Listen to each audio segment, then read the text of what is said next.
بلوچستان کے شہر دالبندین سے ہمارے گدروشیا پوائنٹ کے نمائندے کی رپورٹ کے مطابق بلوچستان نیشنل پارٹی کے مرکزی کال پر پارٹی قائد سردار اختر جان مینگل کے فرزند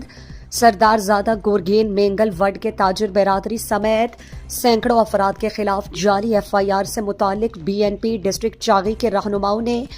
دوسرے روز بھی رضاکارانہ طور پر پولیس تھانے میں گرفتاری پیش کی۔ رضاکارانہ طور پر گرفتار ہونے والے پارٹی دوستوں ضلعی رہنماؤں محمد ہاشم لجئی، نصیر احمد ریکی، حاجی دین جان مینگل، پیر جان ساسولی، شیردل مجاز سمالانی، وقار کشانی، مقصود کشانی اور دیگر دوستوں سے سیاسی اور سماجی رہنما محمد اشرف حسن زئی، سوشل ایکٹیوسٹ الیاس حسن زئی اور دیگر نے اظہار یکجہتی کی۔ اس موقع پر پارٹی کے سینٹرل ایگزیکٹو کمیٹی کے ممبر اور سابق وفاقی وزیر